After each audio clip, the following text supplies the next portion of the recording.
All right. As I bring this microphone in, hopefully I'm bringing you guys in. Just thought about that. That was kind of cute. Probably not. I don't know.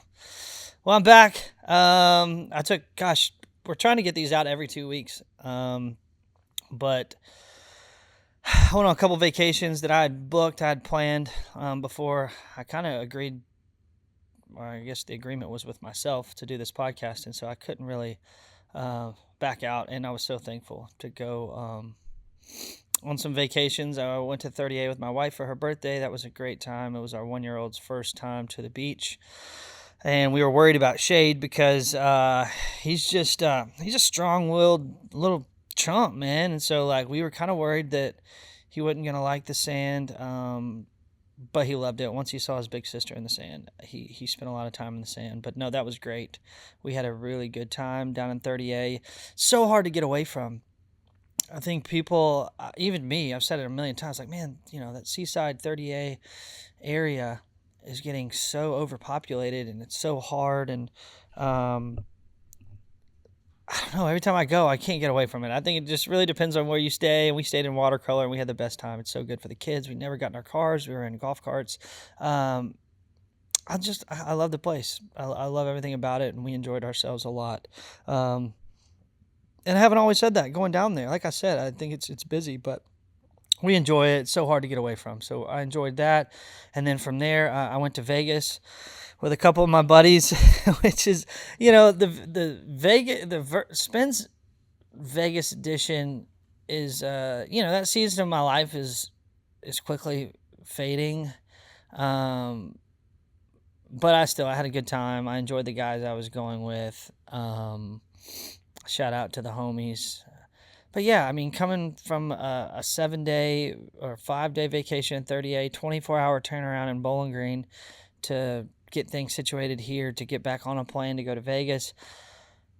Wow, that was a lot. And so obviously I didn't have time to podcast or anything. But yeah, it was good to disconnect, be with friends, hang out. So that's where I've been the last 2 weeks. And now I've kind of hit the ground running. We had a lot of good feedback. Hopefully you all enjoyed my father's podcast. Y'all, it's been so cute to see people like come up to him and say things about the podcast. And I didn't know this about you, Steve. I didn't know this about you, or it was so good.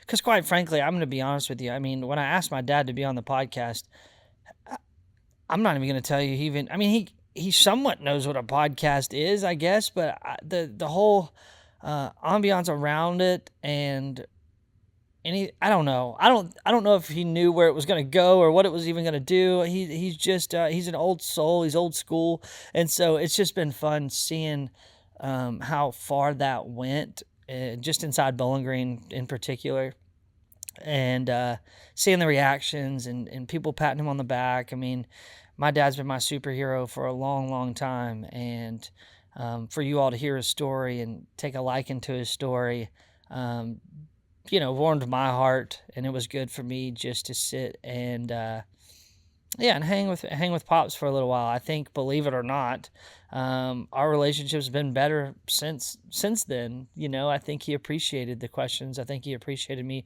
taking genuine interest, as I should. I'm his son. However, I think everyone needs a little bit of affirmation every now and then. So that was so good. I loved it. Of course, we're going to have Dad back on. I ran into Jonathan Bryant. Shout out to Jonathan Bryant, real estate guy in this town. I ran into him last 2 nights ago, maybe, downtown on the square, and he was like, "You know who you got to get on next?" I said, "Who's that?" He said, "Your mother." And he was like, "If you don't get Terry on here to talk about y'all's upbringing," I said, "Oh, I know, it's coming. But I'm going to take a break. This doesn't need to be a big old family reunion at first. I'm going to take a break and get some other guests on before I bring Mama on. But no, I'm looking forward to that. And then obviously my brothers and sister and friends and things like that. But there'll be more, obviously, family members. But Dad was first, and it was so good. And I'm so thankful for everyone that listened. I think he has an incredible story, and I'm so thankful for it. Oh, let's see here. I'm just kind of working through this. I'm kind of laughing. I'm looking at my coffee because y'all, if you guys would have seen me troubleshoot this Keurig a minute ago, and it just got me thinking how, I can fix a Keurig because I'm gonna get that dang coffee out. You know what I mean? Like, I wish there were things in my life that I fixed as fast as I fixed that Keurig a minute ago. Like, I'm like switching out the pods. I'm pulling up the lever up and down because I know that that's what like instigates the light up button on the thing. Like, I'm filling the water up. I'm pulling. I'm cracking up because I'm gonna do everything I can, and there's so many different Keurigs out there, and it doesn't matter what office you put me in. If the Keurig ain't working, your boy's fixing it because I'm getting my damn coffee. And so that to me, I don't know, I was laughing earlier. It's like, dude, if something happened to my car right now, I'm calling 15 friends and 4 mechanics to get the thing back going. But you put me in front of a Keurig, your boy's gonna crush it. So cheers to coffee and Keurigs. Let's see here. My 1 year old Shade, this is the cutest thing. So right now, Shade is calling every candle happy birthdays. And I think I'm just gonna do that the rest of my life. It's kind of where my head's at. Like when he sees a candle, my wife has like the fall setup, right? So we got all these pumpkin spice, crazy um, smells in our house right now. But every time he sees a candle, he just happy birthday, happy birthday. And it's the most beautiful thing. I mean, our house has candles. Most houses have candles. So we find ourselves walking into people's homes or walking into just a convenience store, and my little boy 1 year old just telling everyone happy birthday, and it's the sweetest thing. I mean, whoever has gotten mad at someone telling you happy birthday or thinking that they're telling you happy birthday, much less coming from a 1 year old. So that's what my 1 year old's doing right now. It is the sweetest thing. Every candle's a happy birthday, and I'm over the moon about it. I can never be mad because he can't wait to show me the happy birthdays in the house. And so that's new with Shade. Sloan is, she's growing up so much. She's getting a little personality. Her vocabulary is expanding wildly going to school. She loves her school. She loves her friends. Um, Shout out to Margot. That's her best friend in her class. Probably should be saying all these names, but I kind of protect these kids, Spence. But anyways, my daughter's loving school. My 1 year old's an absolute. He can be a travesty at times, but he's the sweetest. My wife's doing great. As we navigate marriage every single day of our lives with kids and businesses and free time and business decisions, she's doing great. She's still the stronghold in the family, keeping things afloat. This week she struggled with, and the only way I know how to do this podcast, you guys, is being vulnerable because I feel like I want to let people in. But yeah, she struggled with her body and the way she sees herself in the mirror. And I think my wife looks the best she's looked in a long time in a lot of ways. She's very intentional about her health right now, and which comes with one meal feeling a certain way. And I guess I don't have any pointers for that other than how hard it took you to get in the shape that you're in. So it's not one meal is not going to screw it up, I guess. And I think for me, it's what I'm trying to help my wife with. As she's on this health kick and she gets so frustrated when she falls off the wagon a little bit. I think consistency is important, but I think progress, not perfection. And so, yeah, we're dealing with that as a family. Me, I'm probably a 7 out of 10 right now. I feel good. I'm trying to control my weight, and I've lost about 8-9 pounds. I feel like if I'm going to be in front of a camera or around cameras, I want to feel good about myself. And it's been it's kind of a lot of accountability, I guess, with this podcast too, having to force to look at yourself on camera every week or every other week. And I think that's important for me. And that's been a good thing for me, holding me accountable for my puffy face or whatever it is that's causing that, whether it be what I'm eating or how often I'm working out or my alcohol consumption. This has been so good for me. It's been healing to have to force and look at myself and love myself every week and spend 45 minutes with myself talking or watching myself talk. You wouldn't believe how wholesome that can be for somebody like me. It's pretty insecure. So I'm in a good spot. Coming off vacations are always tough for me to get back. I try to take a bunch of big hacks rather than get back in this groove of work. and sometimes it doesn't work out well. What do I mean by that? So I come back into town, and I just immediately, you feel like you're 2 weeks gone, so you got to make up for those 2 weeks time. So you're having, not conversations with staff that typically would go like this: hey, we should do this better. You're coming in taking big hacks. Hey, why are we doing this? I've been gone for 2 weeks. This has already changed, or this has already changed. And that's just not the best way to come back from any type of vacation with your staff. I think you've got to ease yourself back in. I don't think there's a world where you got to come in and just make up for lost time. And I learned that this week. I think that's a good pro tip for you. Come back in with hugs. I think most rooms you jump in needs to be with hugs rather than trying to make a difference as soon as you walk in. I don't think it goes over well, especially for those people that haven't been around you much. So anyways, I'm doing well. I've found myself this week very stale at times, which is unlike me. I think it is because I'm trying to get myself back in order, find this equilibrium outside of always wanting to be on the run and going and doing things, and I'll tell you why in a minute.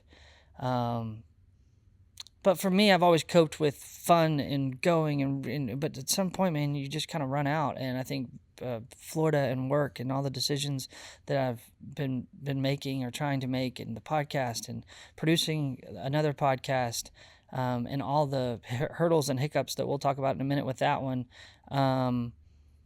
I've just found myself just kind of like sitting still and really diving into like where I saw each of these facets going. Because right now I feel like I'm running on E a little bit, and I think that has a lot to do with Vegas being the last trip that I went on.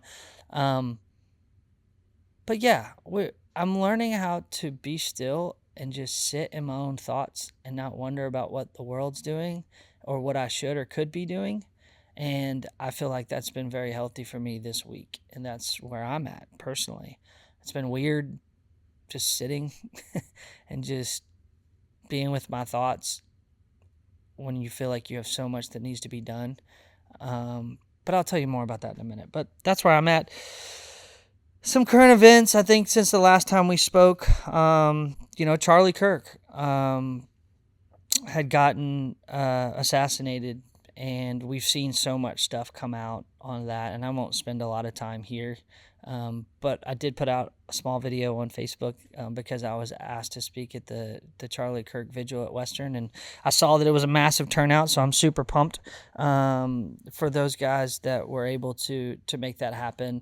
To say the least, I think we have gotten to a point in our world where if we disagree with someone, we feel like it's okay to take their life. And I don't necessarily care what side of the aisle you're on. That's not okay. And I think that's my ultimate point as it pertains to Charlie Kirk and his assassination. Whether you agree with him or not, it was never the grounds to put a bullet in him, whether it was neck, head, I don't know. We've got so much conspiracy BS coming out about it. But the reality of it is we've been fighting this fight long before Charlie Kirk's assassination.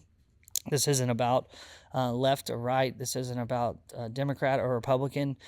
This is just simply about right and wrong, good and evil. I can't reiterate that enough. This is an extreme case. But it's nothing we haven't seen and we don't see every single day of our lives.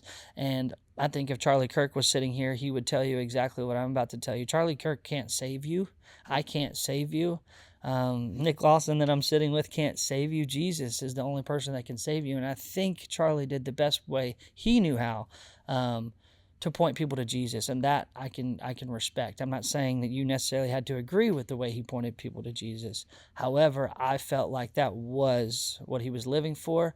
Actually, I would tell you that's exactly who and what he was living for, and I think that's bigger than anything, than any political stance. So rest in peace, Charlie Kirk. I don't care what side of the aisle you're on. I will never personally get to a place to where I feel like I need to take action, take your life, fist fight you, because we disagree.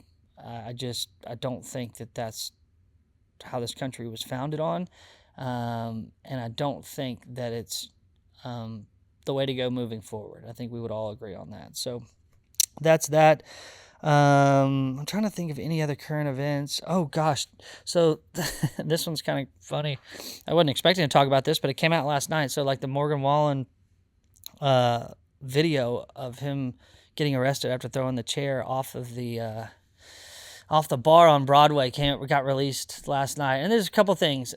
So number one is I see people already talking about how he tried to call on his celebrity friends to get him out of this trouble, which is hysterical to me, because if I was in trouble, whether I was in the wrong or not in the wrong, whether I did it or I didn't, and I was in it can be a bar, it can be any place, but if I knew the guy's name or knew the guy whose name was on the door, I think I would call him too. I don't care who you got. Yeah, so what? He had Eric Church's phone number in his hand. He was in trouble. I would probably call that guy too. I'm not here taking up for Morgan Wallen. I'm just cracking up at the fact that people are like, oh my gosh, he called Eric. Well, yeah, I think everyone would have called Eric.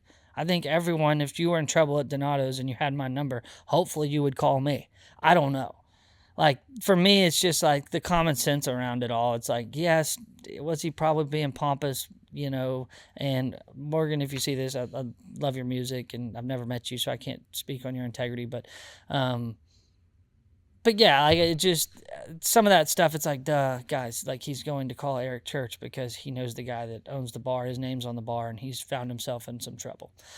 Don't have any problem with that. I have problems with lying about it. I think that's silly. Of course, there's cameras everywhere. There's obviously going to be someone seeing you throw a chair off of the balcony. I thought it was hysterical that when he was in the cop car, that his song came on. And he started saying like, heck yeah, turn it up. But beyond that, and this is a shout out to Thomas Rhett. I've met TR a couple times, but he doesn't know me from Adam. But he won't remember me. But every time I've ever been around TR, he's been an unbelievable person to me. But he said, I'm on this song with Thomas Rhett, and he said Thomas Rhett's one of the best guys in Nashville. He definitely wouldn't be getting arrested right now. I thought that was so cute. I guarantee Thomas or TR probably called Morgan. This is me just speculating, guys. I don't know. Don't put me on TMZ. But I guarantee, like TR called him like, dude, thanks for the shout out, talking about my integrity in the middle of all that. That was just that was the funniest thing to me. So I guess in a world of I don't know. I'm sure Morgan's been sober ever since that date. I know that for a fact. So you guys can rip on him all you want, but I do know for a fact that Morgan's been sober ever since that chair went off that balcony. Or close source to Morgan has told me that. So Morgan, keep fighting the good fight, man. That video was funny, I thought, in a lot of ways. And then yeah, I thought the shout out to Thomas Rhett was just that's kind of who I want to be, I guess. Is the guy. I don't know. I've been in both scenarios. I've definitely been the guy in the back of the cop car. You can look up my mugshot, but I've also been hopefully what I'm trying to be in this next season or this season, or hopefully I'm already in it, is the guy that's in the back going, yeah, Spence would never be back here getting arrested. And I'm sure there's tons of people rolling their eyes right now going, yeah, well, you're just not quite there, buddy. And I would agree with you. So yeah, those are some of the current events, family, some cool stuff, and we'll land the plane on where I'm at with business stuff, and we'll stay here probably for the next 10 minutes, and we'll wrap this up. But first couple episodes, I think it was like the second episode, I kind of walked you through my first 3 years of business, my last 4, whatever. They were okay, they were decent. I think I did an okay deal, but at least you guys got somewhat of an inside scoop of what my last 8 years have been like. But for me, I kind of told you all that I'm spending a lot of time trying to just sit still and be with my thoughts, and that's been healthy for me. But the reason why I feel like that's healthy for me is because I'm always on to the next. I'm always trying to do more, be more. I can't, if I had to be really vulnerable with you guys, I think it's just because I want to make my dad proud. I think I know how successful he has been, but I can't really put a finger on as to why I operate the way I do. I I had a guy one time look at me and he say, "Spence, one of the things that I don't like about you, yeah, it got there, was that you always tell me how busy you are." Ugh. I I really didn't know how to take that, other than that was really the only way I felt like I knew how to portray my life in certain seasons, and I wasn't trying to be, or what am I trying to say? I'm never. It's. I don't tell you I'm busy because I want you to think that I'm working hard. It's really not coming from that place. Truly, I think I am working hard. I think I am busy, and so that sucked to hear him tell me that day. However, it's undeniably true that, to a fault, I just can't be still, and I'm always going after this or more. And so another business deal had been brought to me, and it's been kind of ongoing for about 60 days, 90 days, and I kind of just put it to the side because I didn't think that I was ready for it, because I had just come out of a season of distress, of scarcity, of debt, and we had just clawed our way out, and now here there's another business deal to be had on the table. And I was like, man, you know what? I'm just not. For the first time in my life, I just need to kind of just sit and figure out what I want the next 5 years to be, without haphazardly making a decision and my decision dictating my next 5 years. I think you need to control your thoughts. You control your life, rather than me just not controlling my thoughts, and my life follows these decisions. And I think that's healthy everywhere. So here's the deal. So it's a merger. I'm sure, I'm not gonna say his name, but I'm sure he may listen to this, he may not, so he'll get inside my brain. It's really good leverage when it comes to negotiating. But this is the only way I know how to do this podcast. So it's a merger slash buyout, not buyout completely out, but it's 50% of my company. He currently owns Donato's as well. He's in more debt than I am, in the business debt. However, he would be an unbelievable partner. He loves the Lord. He's really big into numbers. We've talked about how bad I am with numbers. And he would do a lot for me, structurally, that, quite frankly, we're not the best at, and that I just don't want to do. I'm just not good at it. I don't feel comfortable. I don't feel confident doing it. And he would complement us really well. But he comes with a lot of debt, and I come with minimal at this point. I've been able to get myself back, kind of where we need to be. And yeah, I don't necessarily know what to do. I mean, his stores are about 5 hours away from here. That takes me out of Bowling Green again a little bit. That I'm not so sure that we're ready for. That I'm ready for. My family's ready for. I just left Tennessee now to enter into another market. Feels exhausting. The deal is very, very sweet. It pretty much doubles my salary. It, we're kind of giving ourselves a year of a grace period, to where we're putting it into or we're thinking about putting it into a holding company, to where the holding company owns the stock in both of the LLCs. And at the end of the year, if it's not working out, we don't like the way this is going, we dissolve the holding company and we go our separate ways. He takes his debt, I take mine. So there's not a ton of risk for me, truly. But then again, there's all kinds of risk, because I kind of, I marry myself to this debt, or possibly.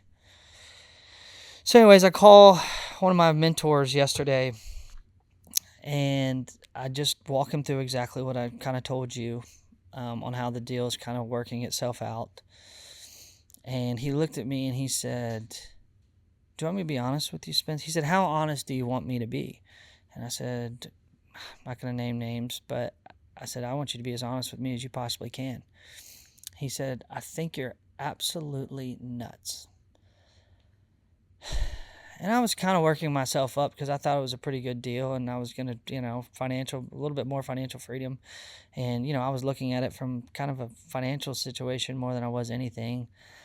And he said, "I think you're crazy." I said, "Why do you say that?"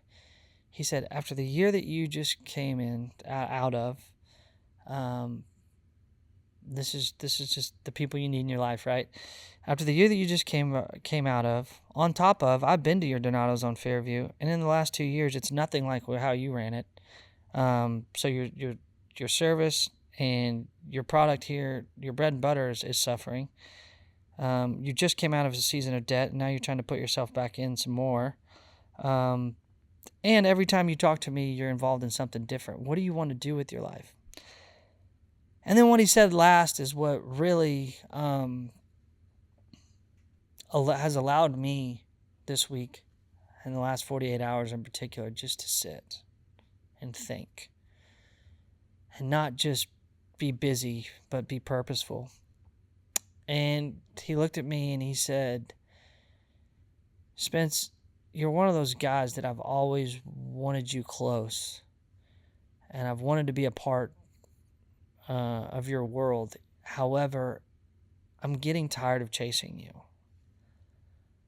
It's exhausting." He said, "It feels like every time I try to be a part of your life or want to help in any capacity, you're running." And it's just, he said, "I want to keep you close, but I'm tired of chasing you." Do we think that this business deal is there a deal to be had? Maybe. Is it the right time for Spence? No.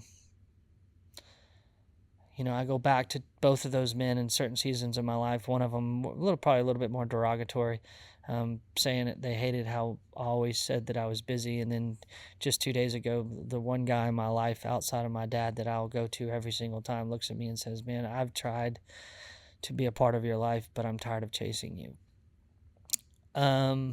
I can't help but to think that sometimes my wife feels that, my kids feel that, my employees feel that.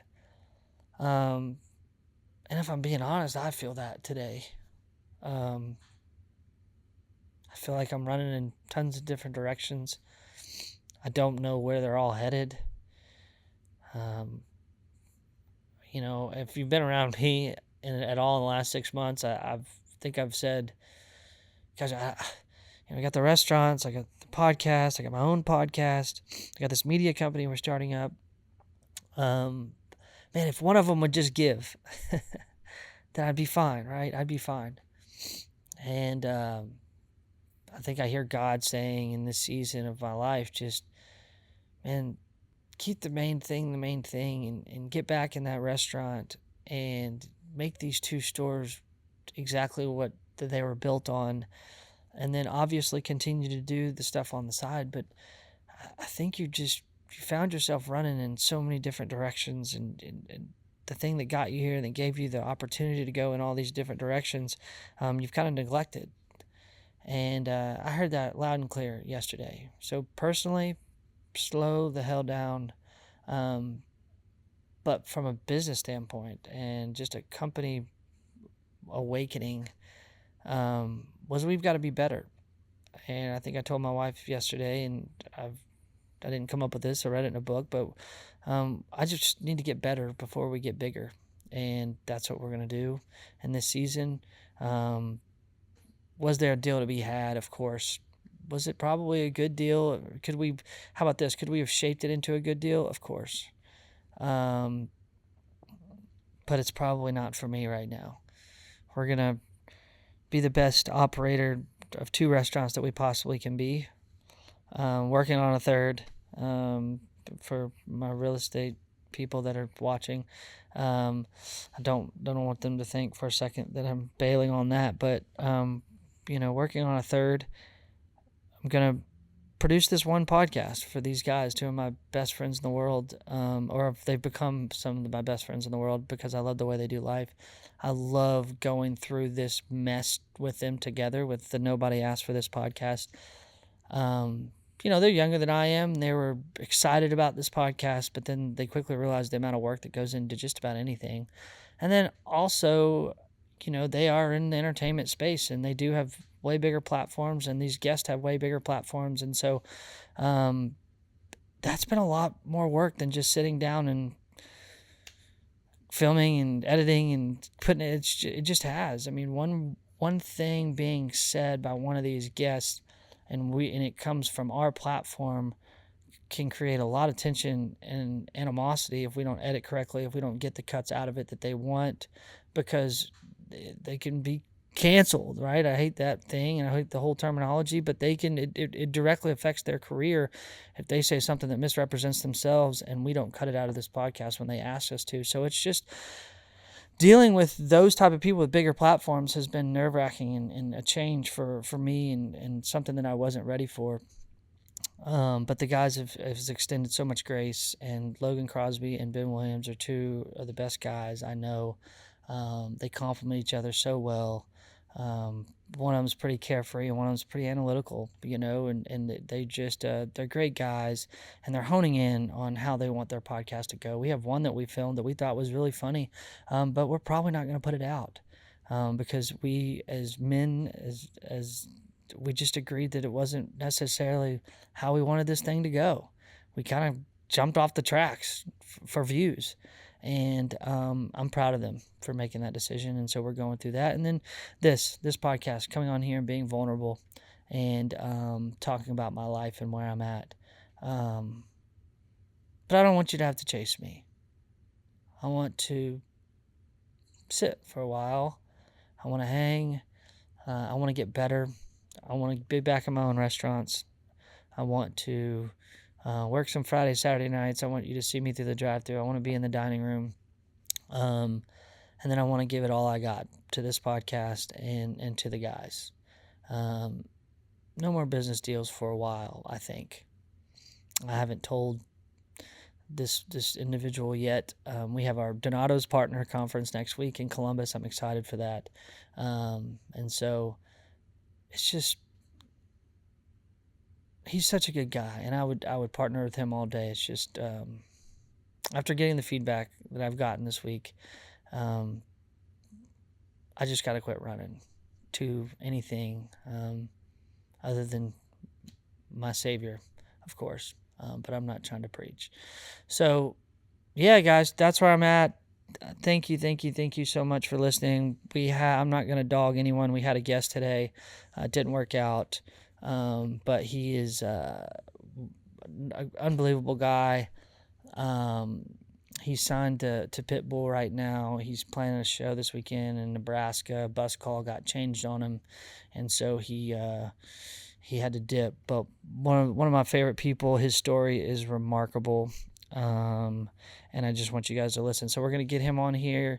I have another business individual from Bowling Green outside the music space that is, I texted this morning as a backup that couldn't make it either, but I'm super excited about that guest as well. So we have 2 or 3 lined up. We're going to continue to do guests, but I wanted to keep this thing rolling. So thanks for watching. Make sure you subscribe, like. A lot of ways, this is just me learning how to edit film. My first camera is the one I'm looking at. How cool is that? So we're going through this together. I'm trying to figure all this out. I think media is controlling a lot of the market, and I want to be a part of it. And I don't want to run from AI, and I don't want to run from media, even though I'm not. I don't feel well-versed or feel like I'm intellectually gifted enough to do this. I'm going to figure it out because I think it's that important. So yeah, we're going through this together. Super thankful for Angel Oak Studio, the publishing company, obviously, that I run as well. I forget how much stuff that I'm doing. That's a big part of where I'm at in Jackie Lee's career. And so we're so pumped about that. Jackie Lee's going to have a song coming out in January that we're so stoked about. But anyways, thankful for Jackie and his career and what I'm doing with that. Nobody asked for this podcast, the restaurants, my family. I just got to chill. I've just got to chill and be present and be where my feet are for a little while without making any more moves.